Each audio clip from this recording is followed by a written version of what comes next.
Before we start just today, I just wanted to mention yesterday when I was doing the introduction, in my incredible enthusiasm for having Carolyn, I'd written pages and pages and pages, and when I got to a certain point I thought, well, I'll just stop because everybody's come to listen to Carolyn.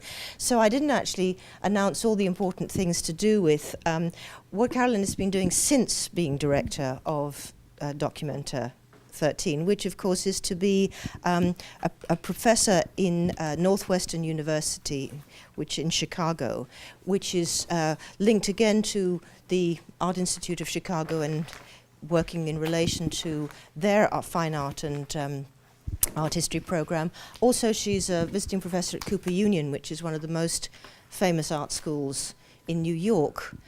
So that what is very interesting is this sort of move from being in the curatorial and museum world to engaging with people in terms of practice, but also as we've really got these big debates. What is the future of fine art education?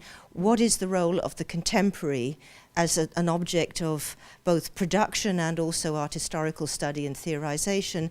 And what is the role of this new emergent area, the curatorial?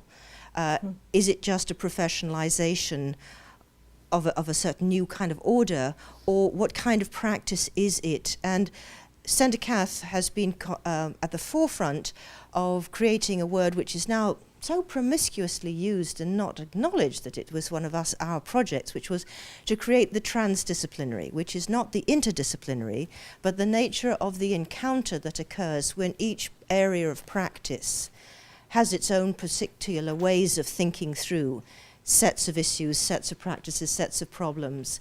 But when they come together in this transdisciplinary encounter, bumping up against each other, not blending and melding into some new third or fourth or fifth category, but having all the edginess of their own distinctive ways, but also sharing the problematics that we are facing around globalization, around commodification, around the fate of the humanities, about the status of the imagination, the question of the digital and the technological and its potentials in the hands of, as it were, informatics people, in the hands of creative artists, in the hands of thinkers. And so it's for that situation we're in here is clearly in the room. I can see we are part of this. You're performing again this transdisciplinary encounter with people doing PhDs in fine art, people who've just completed PhDs in curatorial studies, people continue to work in cultural studies and theoretical, philosophical, cultural aspects, people working in institutions and also hoping to do more in it. So it's in that sense that this institute is of a slightly different order than the lecture, which was really to introduce Carolyn Christopher-Cargive to you in terms of her role as the director of this incredibly significant exhibition we want to keep thinking through and assisting her in thinking what happened when she actually, in the sense that this question of the aftermath. But at the same time, we are now in a position where we are in a seminar format. So this hasn't got a kind of set plot. I thought we would start this morning with having the chance for people who are at the lecture to take up questions, to use questions in response to the overarching view that Carolyn gave us in the lecture, which drew in the many strings of the kinds of readings. And then we're going to look at specific texts and specific ideas so that we get grounded in some of these amazingly interesting new resources for thinking which she has woven together through her particular set of contexts, which are somewhat different from what might be on the mainstream academic agendas of the moment. And I'm looking forward to discussions picking up the question of the feminist underground sources which became the sort of Deleuzian things, the interest in this, debates around speculative realism. So there's some very interesting ways in which I feel the boundaries of my own universe are being kind of expanded or shaken, or the ground under my feet getting a bit sort of more shaky as I think, quantum physics, this wasn't quite where I was, but I'm very excited by all that you've given us to read. I don't believe any of us have read everything. I was going to have readers ready for everybody. I will have readers ready for tomorrow if anybody wants a reader printed out. So I'm going to put a piece of paper around, send around. If you could say, if you want to print a reader, I'll phone my friend and they will be printing them off. we didn't want to print more than we needed or less than we needed, because some people like virtual things, but if you want a full pack, that will be provided. So that, and if you haven't got anything with us, we do have a document reader here, so we can share the versions we've got if you haven't got yours with you today. But we're going to kind of mix discussion and looking and further examination of this brain first off. So I think that's the way we will proceed from here. I think the first thing I'd like to do is understand who is here, more or less, a little bit.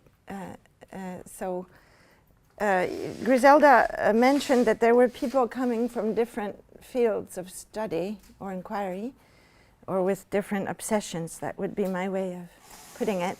So could you kindly, although we all wear many hats, we are many things in different moments or at the same time, nonetheless, could you sort of tell me what you do and who you are? For example, how many of you are also practicing artists or attempting to be so? Okay. And how many of you are so-called future curators or already practicing so-called curators? You can raise your hand more than once if you want. Okay. So everyone else is more in the cultural studies or art history.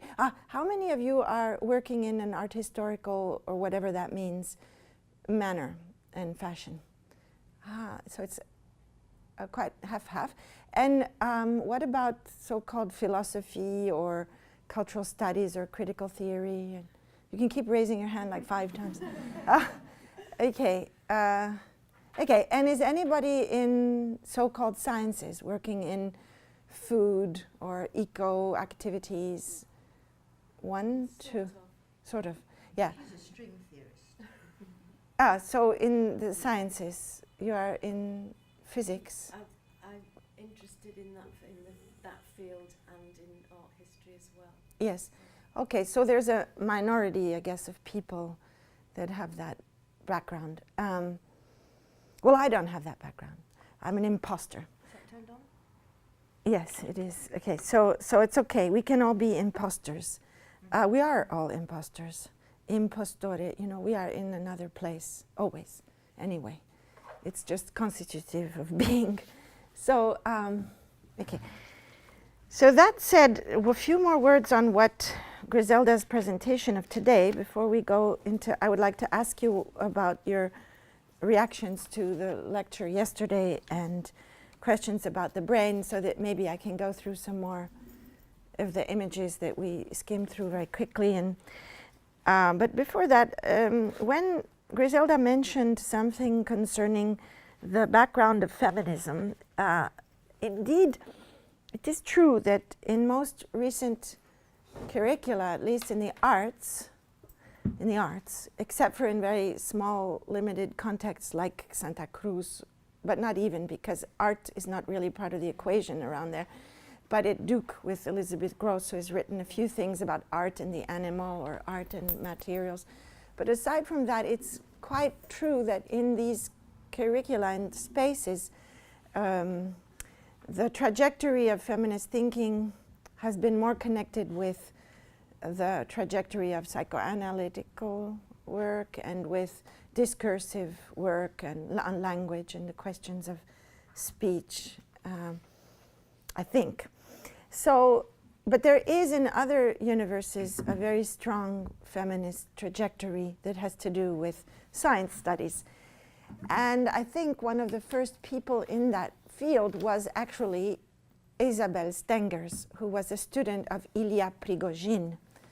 And therefore, her thinking, and she coined the term cosmopolitics, which is a current usage, is important in this. But if one goes to those past periods, there are women that have been working in ethology, in particular before Conrad Lawrence and all that. For example, I'm thinking of Jane Goodall. So Jane Goodall, thinking about the language of non-humans, and other people working in ethology that wasn't admitted as part of philosophy, or it was somehow on the side, on the margin. So that gives another trajectory of thought. So when one thinks of Derrida's text, L'animal que donc je suis, the animal that therefore I am, and then there's another few words to that, one always seems to start there, a discussion. But that's not, and he does not refer to ethology. So he proves the point that he himself is the start of something, and he criticizes and looks at Lacan's relationship with the animal and Nietzsche's relationship with the animal. But somehow to say that all of that is not okay, and now we start something else. But actually, you prove your point by delimiting the field itself, as opposed to if you open the field and see Jane Goodall as part of it, then the field is a very long and ancient one that goes all the way to Montaigne and goes before Montaigne all the way back to Sextus Empiricus and skeptical thought. So that's, but it certainly goes to Mary Wollstonecraft as well. Speaking about this history of feminist thinking, she did write about the analogy between the relationship with the non-human animal and the relationship with the slave and slavery, and used abolitionism as a trope to also speak about feminist, the emancipation of women and women's rights. A very interesting writer today who is at Northwestern, my colleague, such a privilege to meet and to speak with, is Penelope Deutscher. And Penelope Deutscher, who teaches in the philosophy department at Northwestern down the hall, is a person who wrote about Lucy Rigarai's comments and criticism of Nietzsche's usage of the non-human animal and his ideas of vitality. And back to Mary Wollstonecraft, there's an essay that maybe I could add to the reader for next time, when the second lecture is more about these questions of comparing, and Second Institute, the question of comparing creativities in non-humans and humans. And so that reader, we can put Penelope Deutscher. So this is just to say this trajectory in this field goes as far back as Mary Wollstonecraft, but it's a different take on that history that we know. But the other point, even more, as you can see, I tend to open boxes, more and more boxes. There's like all these Pandora box, inside Pandora box, inside Pandora box, inside Pandora. It's like an infinity, a mise en abîme of Pandora boxes. So here we go. But another Pandora box that was just opened is the question of the transdisciplinary, which indeed is not the interdisciplinary. And I fully agree, and I have learned so much also from the Virtual Feminist Museum and so on, thinking about that. It reminded me of a certain impulse in the late 70s in museumology, which brought to the birth of the Pompidou. So the birth of the Pompidou was one of the first experiments in a kind of transdisciplinary project, which wasn't about scientists and artists and poets and writers making works collectively. It was about bringing into the museums all these départements, the département de la parole, and it was really unique in the late 70s in the imagination of the Pompidou, which it doesn't necessarily represent that today, but I think that was a very interesting example of an early idea of transdisciplinarity in the way that it was articulated in the 70s. But my question is a little bit broader than that, I think.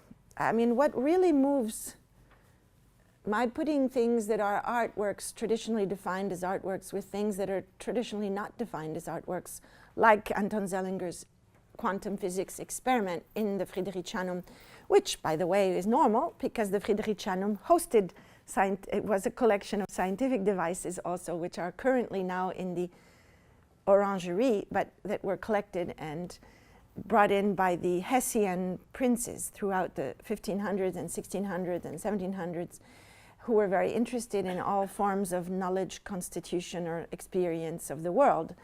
And so brought in many people, Erasmus, and many people came to Kassel and worked. So the Fridericianum in its original way of being was much closer to the way it was in this documenta than the way it was in the previous documentas, which were partaking of a modernist definition of the field of modern and contemporary art.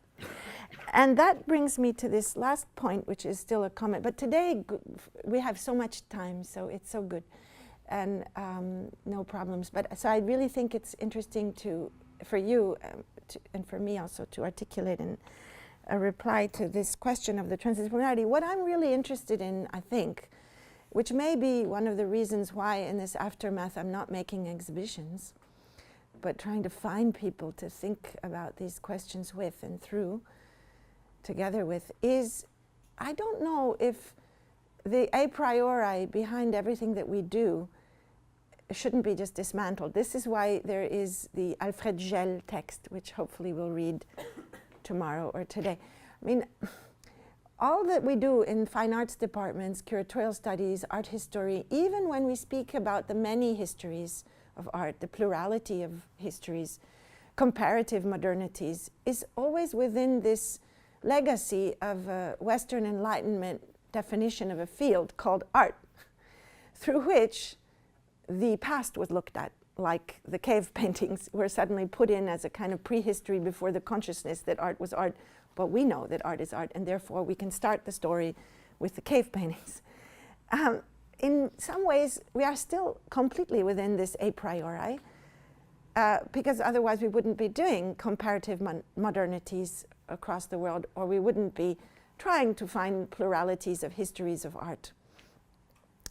And I'm not so sure, and because this particular field that we call art is it's intra-actively emerged with the bourgeoisie in the 18th century as a sort of counterpart of a non-instrumental reason versus instrumental reason, productive labor versus non-productive labor, or leisure and reflection.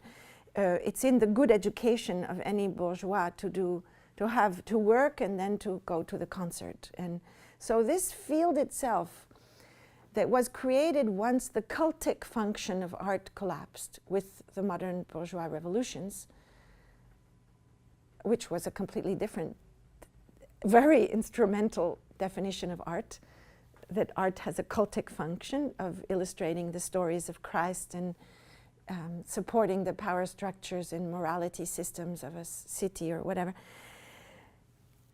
which is much closer to activist political art today, because it's absolutely instrumental art, art for a purpose. I'm not sure that that field can actually survive, or should even survive at all.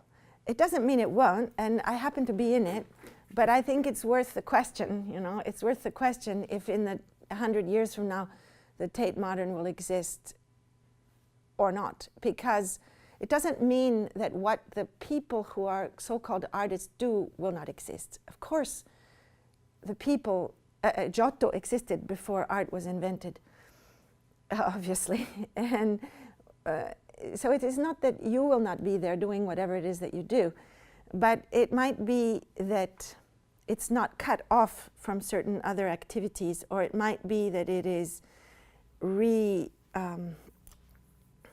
shaken up and redefined, so that all the universities might have different departments completely than the ones that, there might be a department called time, for example, where some people who are artists and some people who are scientists might be just studying time, punto, could be. And there might be some department called matter, or something like that, material, or something, where you have different, I'm not sure how, but I think it's worth the question as a skeptic would pose it. And if so, how can we reimagine that? And the reason the first time I had this thought was when I found a body of a woman on the roof of the Zoological Museum in Rome, which was a very intriguing experience because I was installing an exhibition called Città Natura, City Nature, and it was exploring the relationship between nature and culture in the urban environment. It was 1996. I was working on it for 1997. So you see, some of the things that I do now they go far back, and I gave you a text on Arte Povera because there are things that go quite far back in my experience. And I wanted to use the Zoology Museum to host a work by Mark Dion. How do you say it in English? Dion. And so I asked the director, and he was very happy because no audience at the Zoology Museum and so on. And I was visiting it. And when we went through the whole museum, you know, I was on the roof looking at the city of Rome, and I asked him, well, what's in this crate?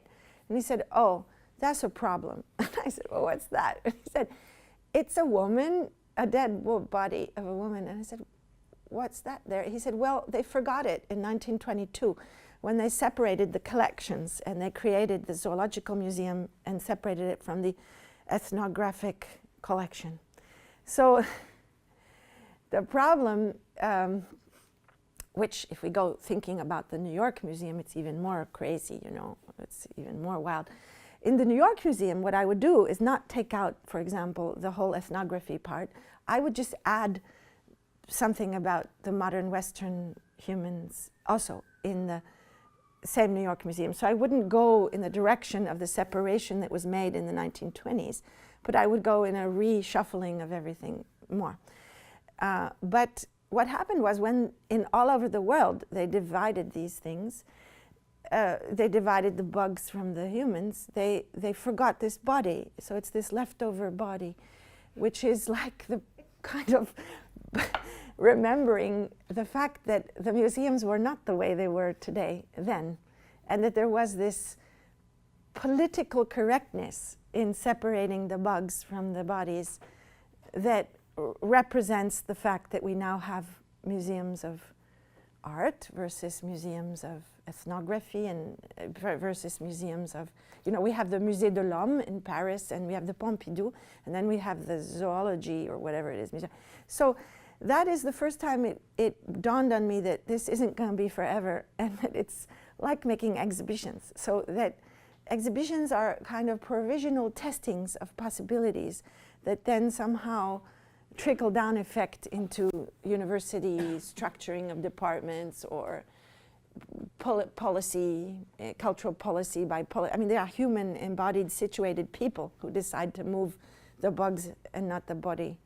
And they are there today as well, you know, and we vote for them and elect them, and they have different positions and thoughts, and they enact these things. So the exhibition is for me also a platform for thinking about how we can destroy. Speaking about destroying, last night we spoke a little bit about destruction, collapse and recovery and destruction, and the potentialities in destruction, in the sense that it, well, I just suddenly heard that maniac saying that the throwing down of the Twin Towers was a great artwork. What was his name? The German musician Hans Werner Henze. Was it? No, it wasn't. It was Stockhausen. Yes, yes. So I just suddenly heard myself say that, and I said, "Oh my God, you know, I didn't mean that. Yeah. I don't mean that." But what I mean is that the exhibitions, or at least what I've done with artists and non-artists, is to make these things a little fragile, to fragilize, that would be the word, to fragilize the fields a little bit and see what happens when one does that. It's a kind of experiment in fragilization. Okay, so that's what I have to say about the fields. Okay, so in the readings of today, this morning I made this little mind map because I tried to be serious about this. I can never really manage to put order into things. I try very hard, but I can't. So what I noticed is that there are some readings that I gave you that are very close to my work. One is the Arte Povera essay from the late 90s, which comes as a culmination of many previous essays on individual Arte Povera artists. They were my mentors, and they were my friends.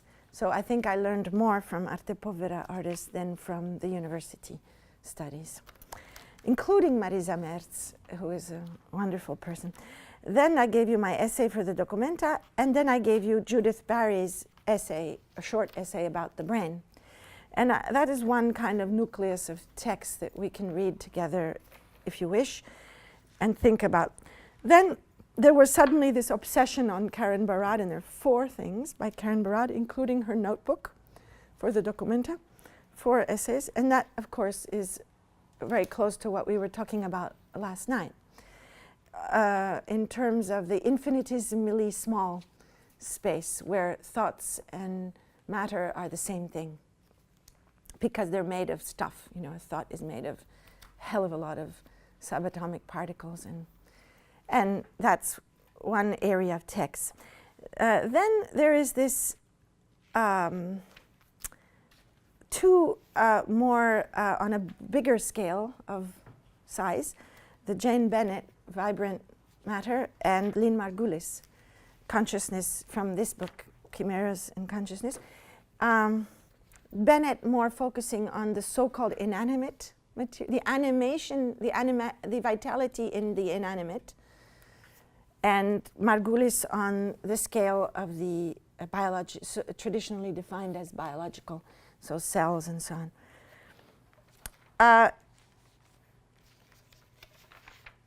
Then there was opposite, let's say, or in dialogue with this, the Graham Harman, the Heidegger, and the Meiyasu.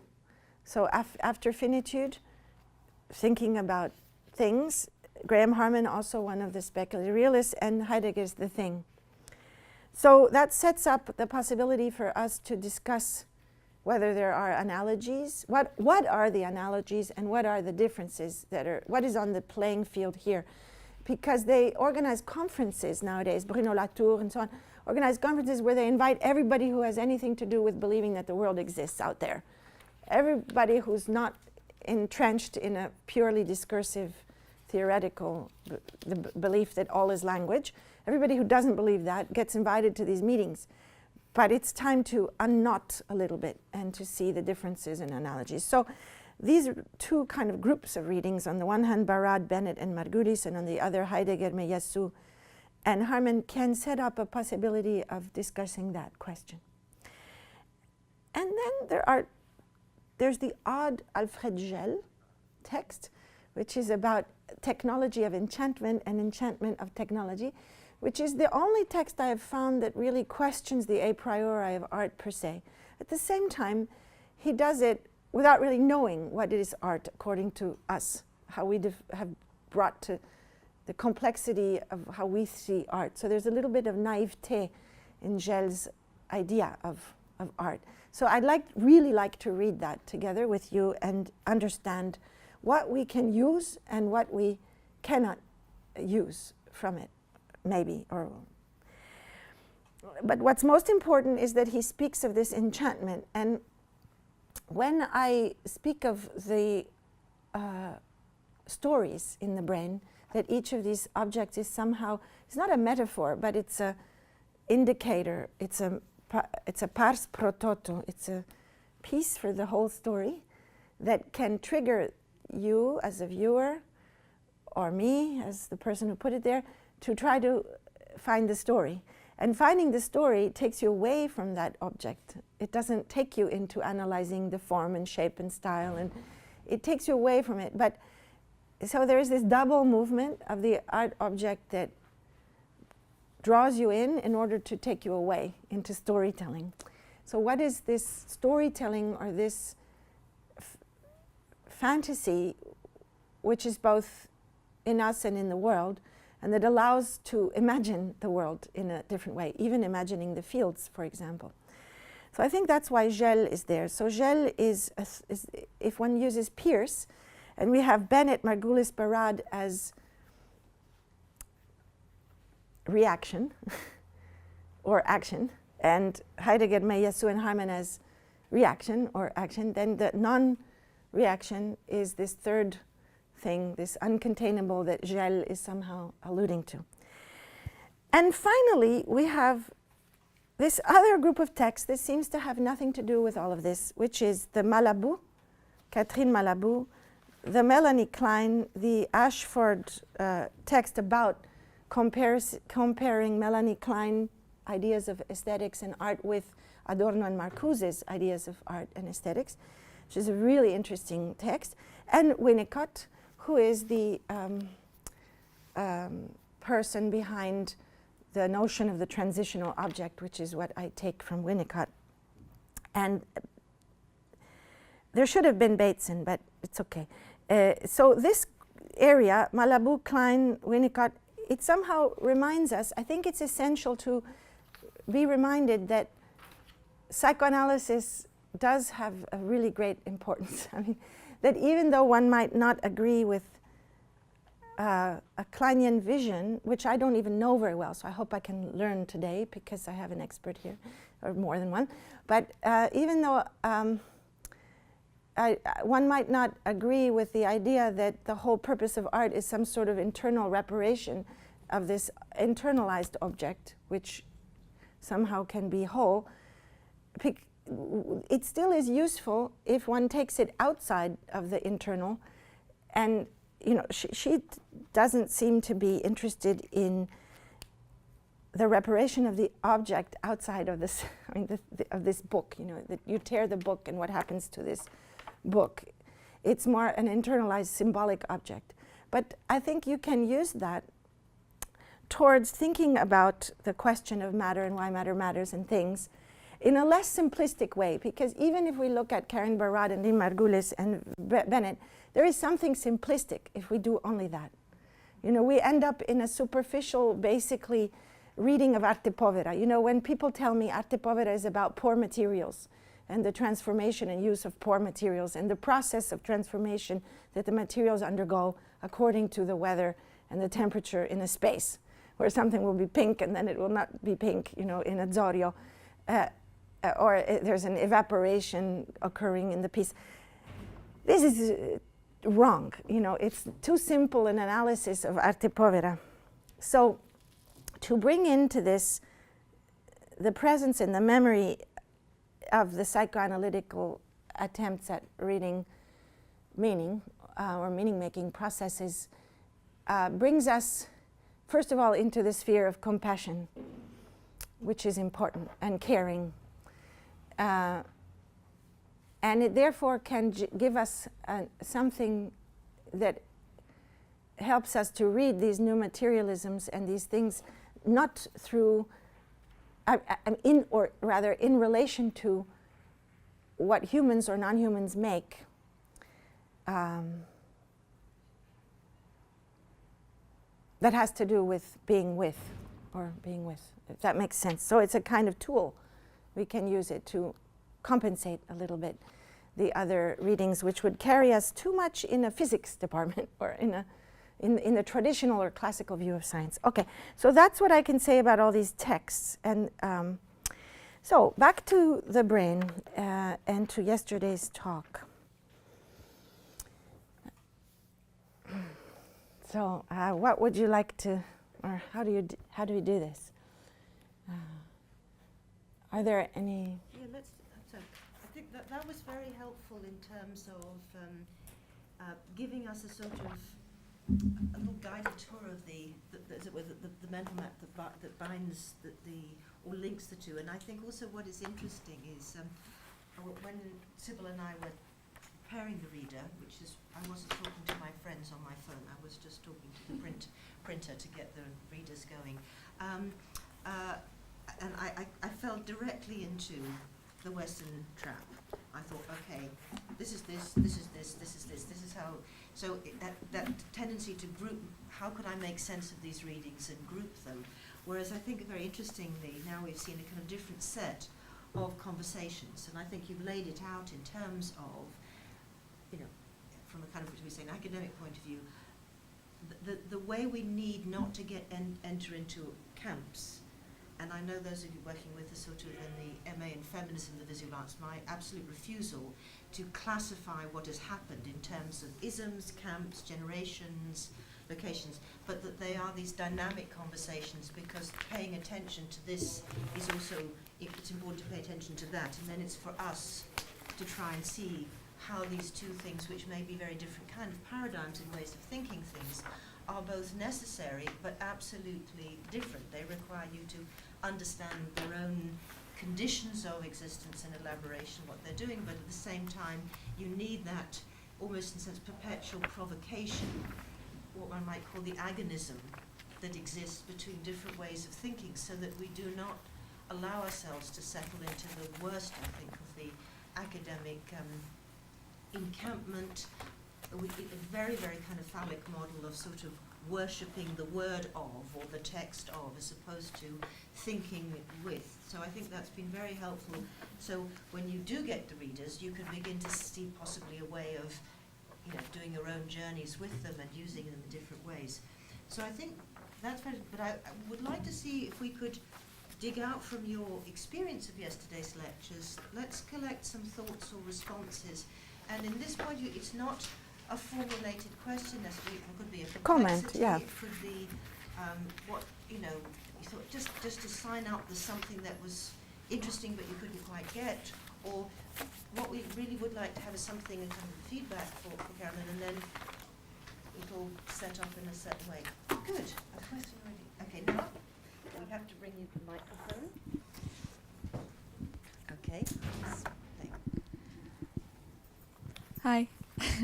Hey. I was just thinking about mapping. Mapping. Really. There seems to be a lot of mapping in the work, and also particularly in relation to the brain as a key. I don't know what I understood from it as the brain as the objects in the brain as a key to the whole thing, but also the tension between the map and the territory, the map and the whole kind of thing. That's interesting. Can I turn this map on? How do I? I mean, like geographically and psychologically as well. Yes, what comes to my mind, probably to everybody's mind, is the question of the map of the library. I mean, Borges, where the map coincides with the field that one is supposed to map. It doesn't for me. I mean, I'm not attempting to make a map that is on a one-to-one scale with the world. I think that's part of the problem of separating mind and body, is to try to do that. So there is no map. But I think there's a mind map. I mean, a mind map is not a map, exactly. It's trying to use a diagrammatic language, a notational language, which is not a linear verbal language, to bring together different points in time, in a way.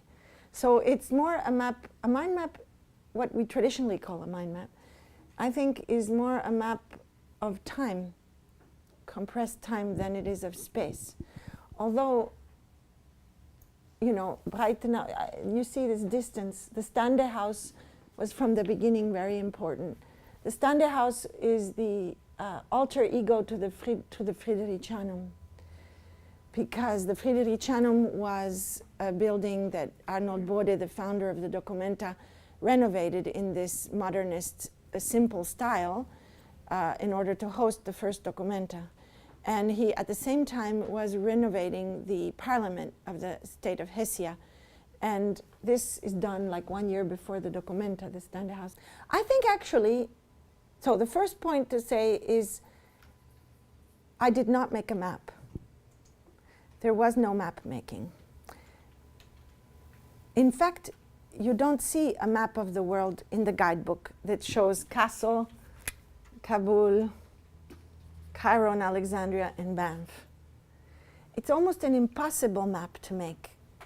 So I think that map making has to do with power and colonialism. And yes, this is the outside of the Stande House, and this is it. This is what Arnold Bode designed for the parliament the year before, more or less, the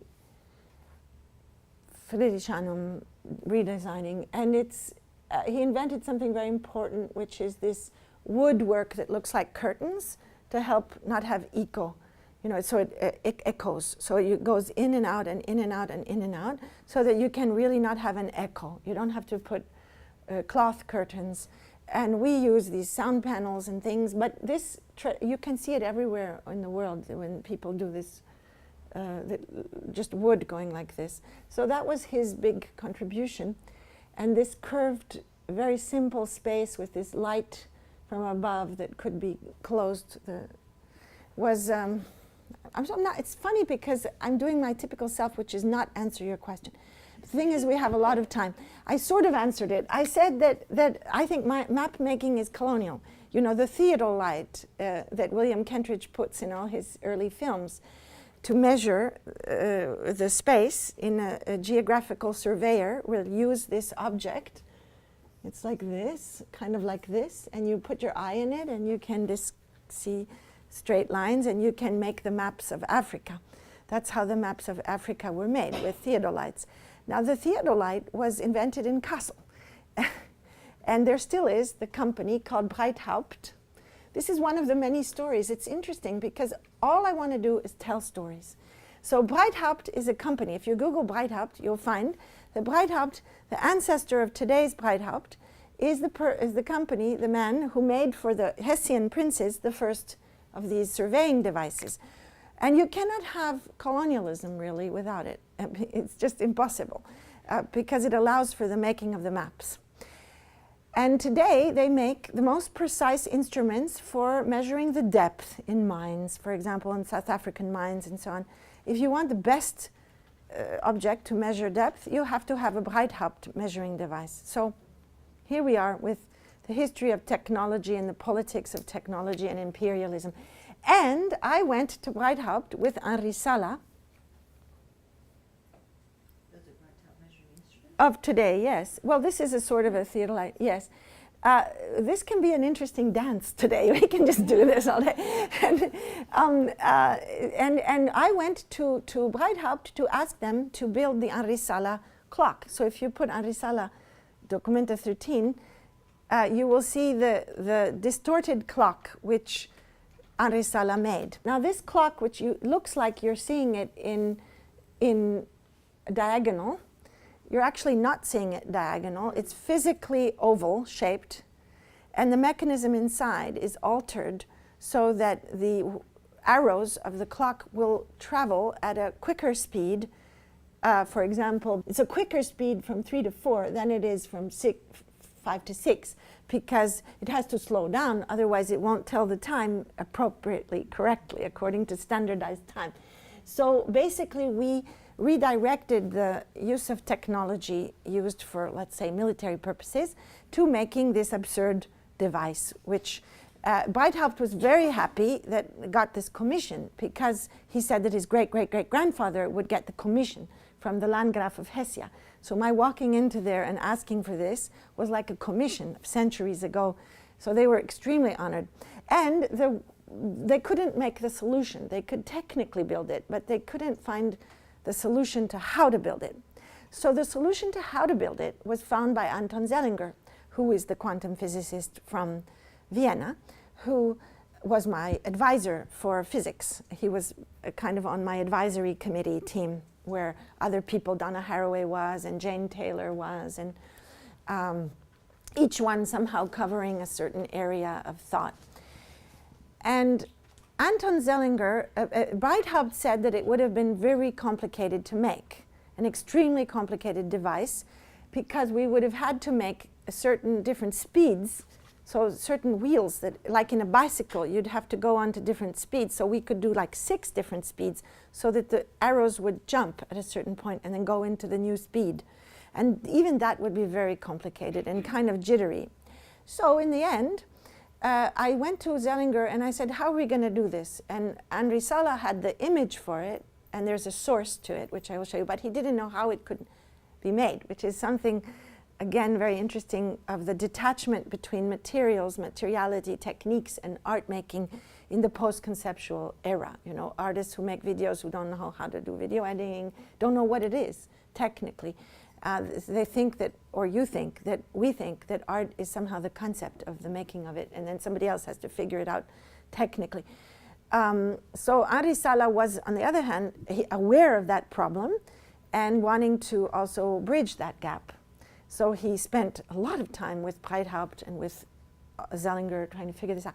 And it took Zellinger 2 seconds to solve it, theoretically, because he said, well, Carolyn and Henri, the problem is that if you distort the outside, but you want to keep the inside with the same system, you have to make an infinity of different wheels to make it perfect, so that it can adapt itself to the outside.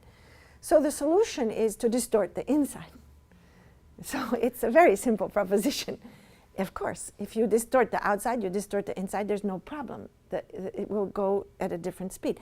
So conceptually, that was the result of this collaboration. And then it had to be put into practice, and then Breithaupt could figure out how to distort the inside so that it would work. Now, to go back to mapping, as you can see, I'm not so interested in making maps, but I'm interested in the collapse between the spatial and the temporal. In fact, there is no difference between space and time. In fact, the black hole is all time together, or no time.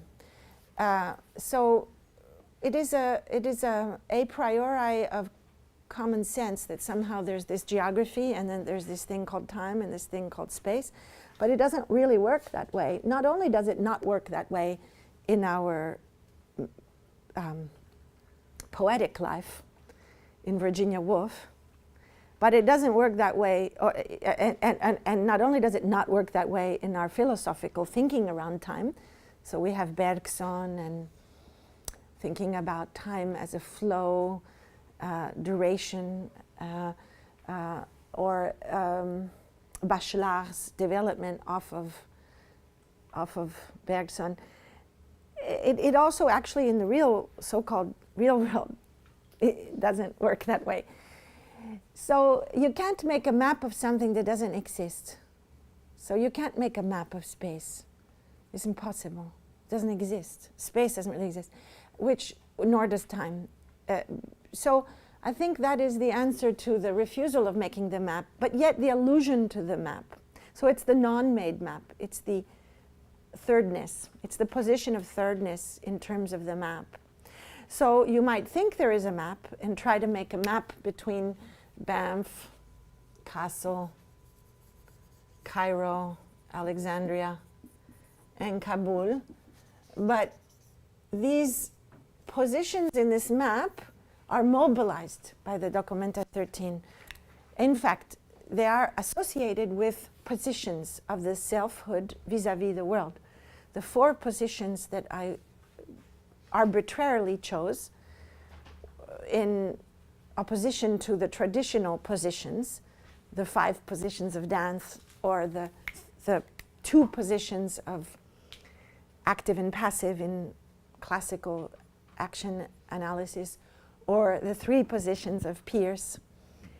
The 4 positions that I arbitrarily chose, could have chosen others, are siege.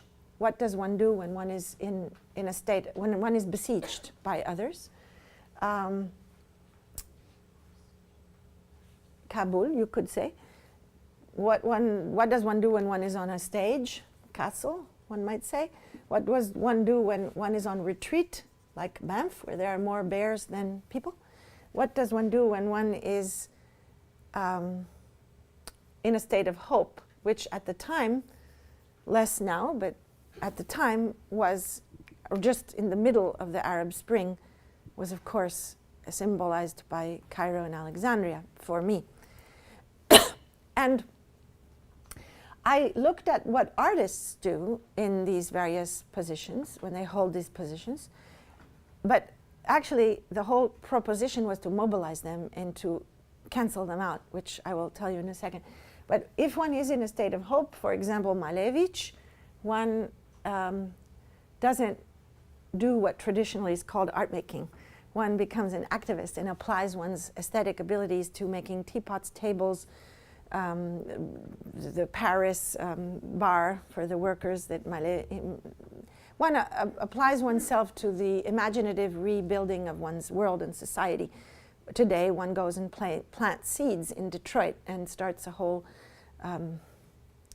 activist art project. So the state of hope brings you to do things which are not the classical artistic practice of the studio and of the so-called art making. It's more the applied aesthetics position.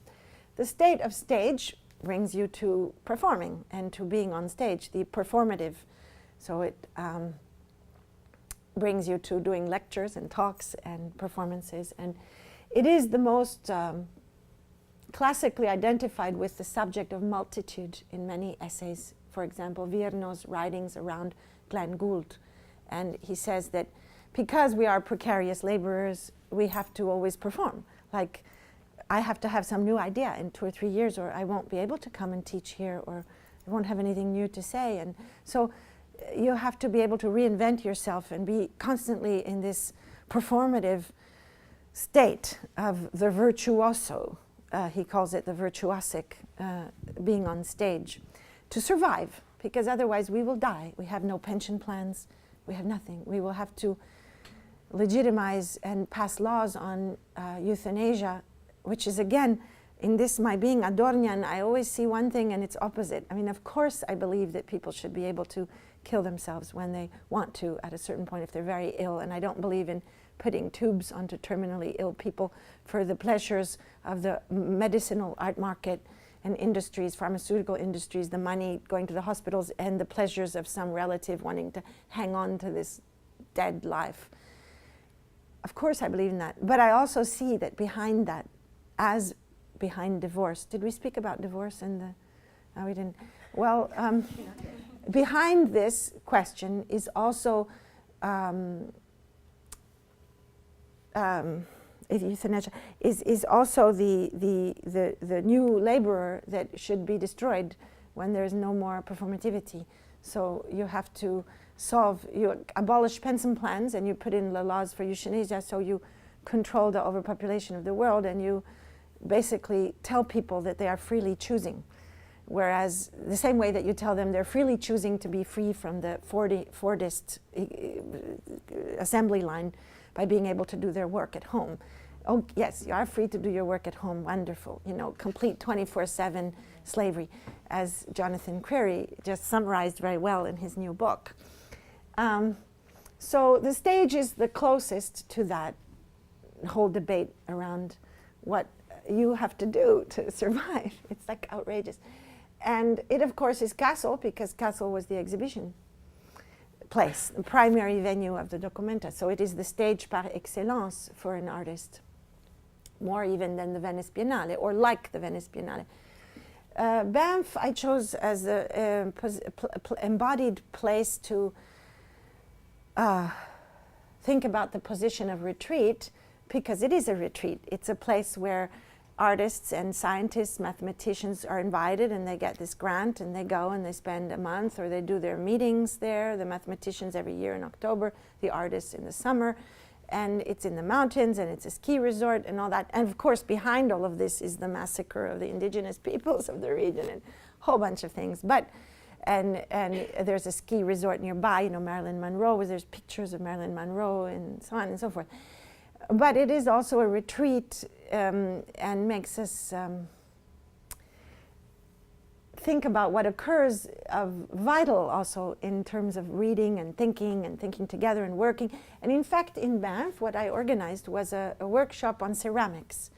So instead of being a place for thinking together, there was also Catherine Malabou came and participated in it, and Pierre Huyghe came and thought through his piece until, so there were lectures. Chus Martinez gave a lecture and so on. There were lectures and discussions around the position of what it is to be on retreat as a positive state of being, which brought us all the way back to another place, but not on the map, off the map of Documenta. I would say that it's off the map, to answer your question, as like off the grid. So we were talking, one of the places that was off the map was in the background of Documenta 13 was the Monte Verità. That's another story, but I might tell you about the Monte Verità near Ascona in a moment. So if you take this flat map of Banff, Kassel, Cairo, and Kabul, you can also create a crystal by making, if I could make an axis going this way, I would make an axis coming out this way, and I would put Breitenau right here. So I would make this other axis that goes Breitenau, Kassel, Monte Verità. And so let's just try to make it like this. Well, we can use a different color. That's how I use the colors. I think colors are great. So we go like this. So here we have Breitenau, And here we have Monte Verita. Okay, and I will tell you about that in a minute. But in the first flat map was this Kabul. So Kabul was associated with the position of being under siege, because we would associate that now with being under siege, because there are drones bombing Afghanistan on the border between Pakistan and Afghanistan. And Kabul has been under siege for decades, for centuries. It is the place of the great game, you know, the famous great game between Russia and this place, and so on, having to do with primacy. It's a very particular place that ever since antiquity is a crux and fundamental geographical area connected to the trade routes. This famous Silk Route went through there, and it's fundamental because, yes, that's a good one. It's fundamental because you have this Hindu Kush, and there's a very specific, you see this piece of the border of this map? This is useless to see as this map. But if you see it in the real, this is a very narrow corridor between mountains, which connects China to the west. And the Silk Route goes through this. And then it divides into two. One goes through the valley of Bamyan, and one goes a little bit under. So these are trade routes, these are economic routes, these are routes of power, these are routes of colonization, these are routes that from antiquity, from the times of Alexander the Great, who arrived he married actually Princess Roxana. There's all these stories. She was from Afghanistan, Roxana. She was a Bactrian princess, Bactria. Actually, the Bactrian princess, so there's many Bactrian princesses. And anyway, this whole thing, which today is the terrain of contestation of the balancing of powers between China, India, and the West, via, of course, Iran. So there are, of course, all the reasons for it being, but it has been besieged for thousands of years. And the Afghan people that didn't really exist until the Great Game, until the British colonization of the East didn't really exist, because there are 150 languages in Afghanistan, 150 different people, the Hazara, the Uzbeks, the Tajiks, and within the Uzbeks, the Pashto, and so on. It defined itself as a national identity in the late 1700s in antagonism to this colonization of India, basically. I mean, Afghanistan was the part of India that was not colonized by the British. They couldn't get any further. And it has much to do with the orography, the geography of the area, and so on.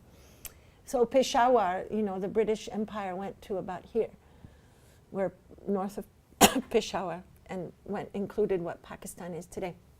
So besiegedness. So it's been under siege for a hell of a lot of time. Now, the reality is, though, that this simplistic map was only made for the purpose of mobilizing it. Because actually, when you are in Kassel now as an artist, you are certainly besieged. I mean, if you consider the art system that we are in, the financialization of art, the growth of the art fairs and the auctions, the Basel Art Fair, and so on, you are in a world. You are in a mental state of besiegedness, but you are inside this citadel that is the dOCUMENTA, a sort of protected citadel. You are also on retreat, obviously, from Basel and all that stuff. And you are also in a state of hope, because when an artist encounters dOCUMENTA, generally there is not the same impulse of negativity and institutional critique. It's very rare that an artist will make a project of institutional critique in Kassel. It happens, but they will make projects that reveals, for example, the military history of Kassel. For example, Thomas Hirschhorn did in his piece during dOCUMENTA 11. You will have such things, but it is not common to have an artist make a proposal against dOCUMENTA. And that is because dOCUMENTA is kind of in a state of hope. It is felt by artists as being an artist's exhibition. And that is because of the number of works that have been made. It is because of the conditions from which it emerged it was thought up by Bode in 1949 and then finally realized in 1955. as a re-engagement with the modernist internationalisms, the modernist avant-garde idea that art was an international language, abstract because it didn't speak a specific language of any specific place. It was across the borders of culture, and through this international terrain of abstract language, we could build a shared community, which is not verbal language, but is on the level of the body sensation and form.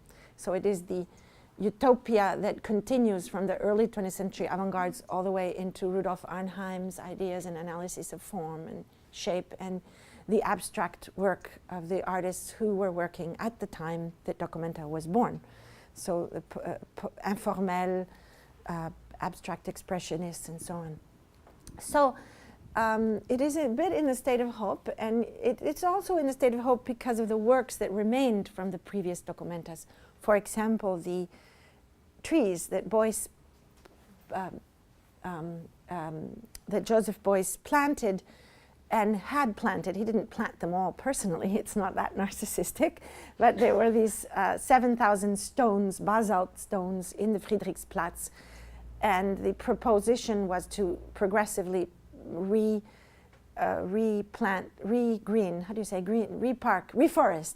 reforest the city from 1977 to 1982, from one dOCUMENTA when he started it until the next dOCUMENTA. It was completed, the project of planting all these trees next to a stone. Each stone is like a marker for the planting of the tree, and his vision was that progressively the trees would grow and the stones would remain the same size. So it was a metaphor a little bit about the relationship between the artist and the world, in the sense that the political relationship, that you do something like cut the stone and you position it, and it has a certain size and it takes up a certain amount of space, visual, intellectual, mental.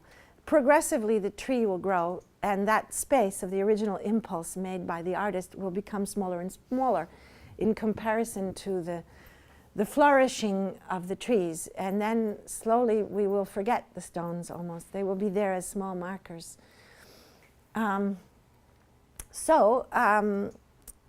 Because of works like that, or like the Walter de Maria Earth Kilometer in the Friedrichsplatz, which still exists, which is a piece done in the 1977 dOCUMENTA, where he redirected technology, like what Henri Sala did with the Breithaupt factory. De Maria used the technology used for drilling oil wells, and he drilled a small hole into the Earth's crust 1 kilometer down. Now, as we know, I think the Earth's crust is something like 6 kilometers, not so much more. So this one artistic gesture, which was a very embodied gesture, it was not a conceptual artwork, it was physical. This one, this is when they're starting to do the whole, actually, this is what it looks like now, but the drilling of the Earth Kilometer, you have these big machines, you know, just like drilling an oil thing, this is after the hole is made and you're cementing around the hole. This is just at the end of it. But this artistic gesture of piercing the crust of the Earth 1 kilometer, so bringing it 1 kilometer closer to a hole out of which the lava comes, I mean, this magmatic stuff erupts, is somehow understanding how we are on a skin, you know, we are on a very fragile space that we feel when there is an earthquake and thousands of people die, not just in very distant lands, but also in the core and center of the Eurocentric life, you know. When in Abruzzo the earthquake happened, many people died and many churches were destroyed just a year or two ago in Italy. So the fragility of the Earth's crust was part of the project of Walter de Maria to understand that we are on this thin, it's not just a problem of the environment around us, it's also to understand that we are guests on a very thin layer of, that is at the core of that piece, which all works like that, and I won't tell you other ones, but that remain after the documentas. I could tell you some of the ones that remain from this one, if you ask, and how they dialogue interestingly with these past works. Made it, for me, a kind of space of hope. But, oh no, we were here. Yeah, mobilizing these 4 things. So stage, retreat, hope, and siege are all in castle. You know, every time you do a documenta, you don't know if there's going to be another one. I mean, will the German government cut the funding for that, as every other place in the damn world has cut funding for the arts? How can you do this balancing act to just one more time? Can we do it one more time? And then it's again, can we do it one more time the next 5 years? And so, but Kabul is also a retreat. During the whole process of working on the documenta, when Francis Alice and Goshka Machuga and Lara Favaretto and Adrian Villarojas and Mario Garcia Torres, we would go back and forth to Afghanistan for years and years, you know, and it was always in discussion. One thing we can discuss: what is the Orientalist impulse in this? What is the neo-colonial instrumentalization of a distant land in wanting to do a project there that is a European originating project? In what way is it that? In what way is it not? Now, I always, as a kind of Adorno kind of figure, I always believe that we are full of contradictions, and there are elements of all these things as well. But the point is to recognize them and to keep them at bay in the ways that one then cares and the choices that one makes in the context where one is going to operate. Because the solution is certainly not, oh, well, let's just boycott every place that is a zone of conflict or where there's, you know, an occupation by the West. We're just not going to do anything there. What's the point of that? It's isolating even more. And I asked myself, would I have done a project in Auschwitz? I think I probably would have. And if it had come from the Nazis to ask me, would you curate a show in Auschwitz? Well, what if I said no? Salah Hassan would have said no. I had many discussions with Salah Hassan, who was also one of my advisors, I think, or at least he was an unofficial advisor. And he said, no, I will not do an art project in Ramallah today. And I disagree. I actually disagree. I think that I would have done it because I think that it is never clear who is instrumentalizing who. And if you complexify things enough, you actually can reverse the instrumentalization. This I learned from my life in Australia, because I learned it from a bunch of different indigenous people in different parts of the remote communities when I would discuss this business of the paintings and the dot paintings. And I would say, but don't you realize that this is like tourist painting? This is just done to create an image of Australia that's not racist, and for the world, you know, you put it on the Qantas planes, the dots, we are so good, we are not bad, we are not racist, we have this wonderful culture that we celebrate. Don't you see that it's instrumentalized by that? He said, well, it's a question of time. It's not clear who's using who right now. I mean, it's only been 200 years, 300 years. They're not necessarily gonna, I mean, it depends what happens over 1,000 years. That's important. And actually, we are getting the, first of all, there are a lot of people who like painting and who would be drinking and taking drugs in the remote communities because there's no work possible, because there is not one owner of indigenous land who is able to exploit their own mining, for example. All the mining is always done through companies that use the territories, but the profits don't go to one single indigenous family. So obviously there is no work. And the second thing was, well, you know, how do you think we paid for that dialysis center? In Alice, you know, otherwise until we paid for that dialysis center with the sale of these paintings, we weren't able to, we had to fly our people 700 kilometers to Alice Springs, which is in the center. So that makes a lot of sense to me in a Boycean way and in an activist art way. And it makes a lot of sense in also going away from this modernist idea of the object artwork as this kind of religious belief in it as some sort of space of form, but actually seeing the art object as a tool of exchange or a tool for many other things.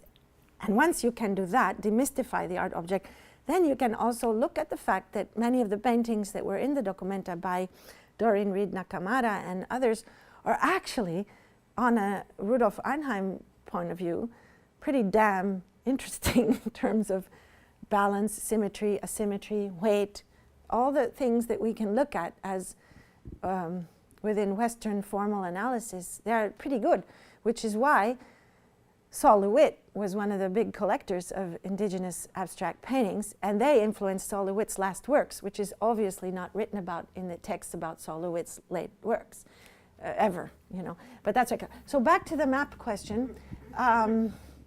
So it was about mobilizing. So Kabul was also a space of hope, clearly. You know, we were there working together with Afghan diaspora artists that returned because of this project, many of them. Like Mariam Ghani, it gave an opportunity to Mariam Ghani, who is an Afghan diaspora artist, teaches video, in fact, at Cooper Union sometimes as well, and to go back and to do projects, workshops there, because we provided the possibility. And in particular, what she did, which was extremely interesting, was a workshop bringing together the young video makers of Kabul and Afghanistan, who are the best in the world because they get all this training, because the Western news agencies want these local people there to work. They don't want to send in camera people and send in video editors. So there is an extremely high technique known by young people in Afghanistan around video, much better than I've seen anywhere else. To bring those people together with the old people who survived from the Afghan film.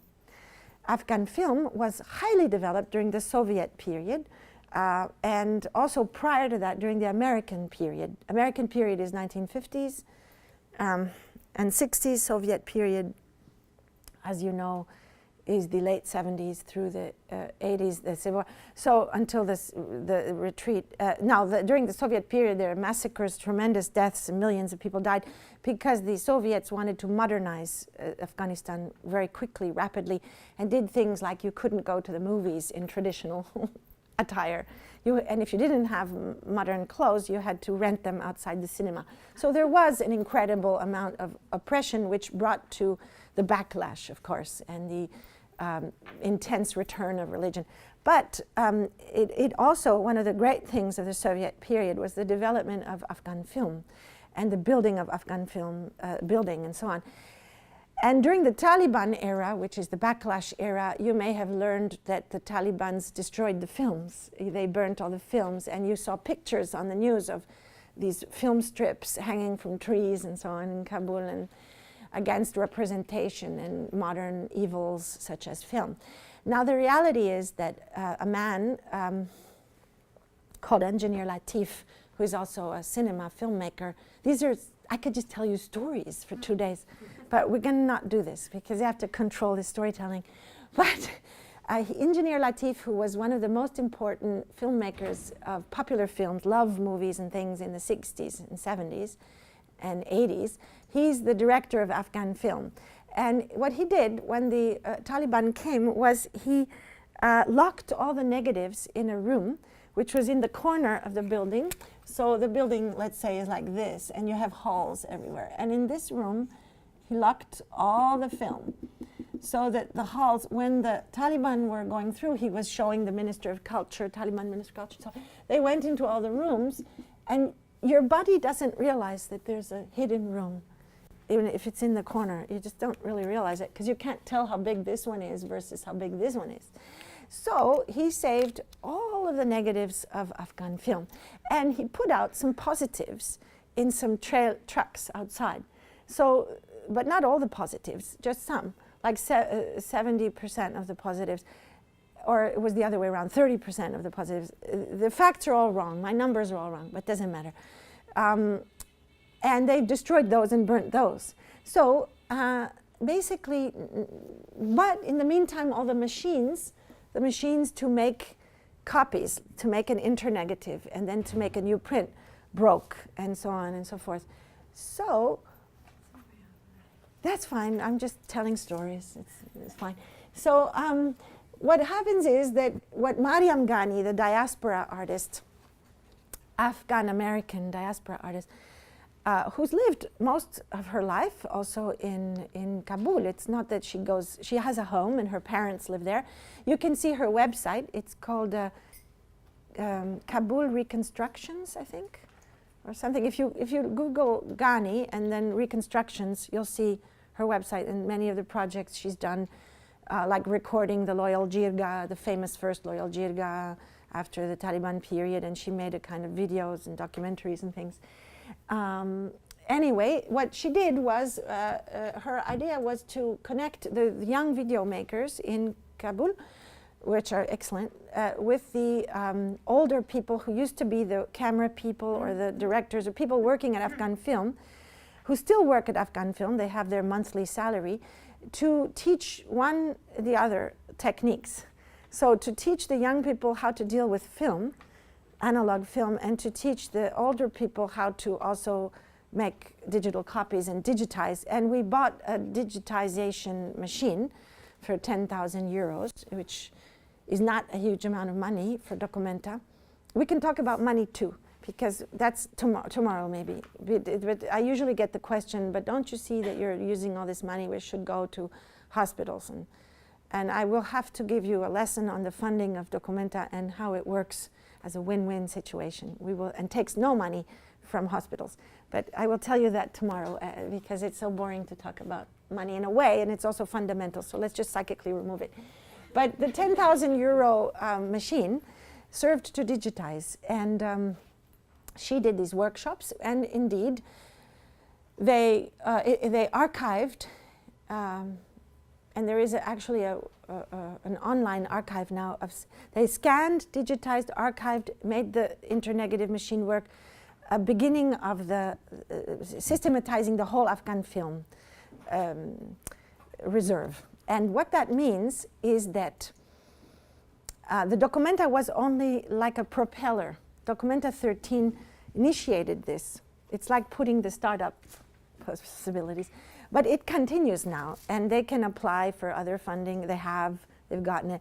So the project continues beyond and after the end of Documenta. Part of the aftermath of Documenta is that Afghan film is being all taken care of. And what that has to do is with other stories that we might tell. You know, the stories of Kabul in the 70s, the stories of Kabul in the 50s, all these stories that are very different from the stories that the media wants us to know about this history, you know, this sort of retrograde, primitive place of people burning wood on top of a hillside and, you know, and repressing women by not letting them go to gynecologists. And I mean, it's of course true partly, you know, especially during the Taliban period.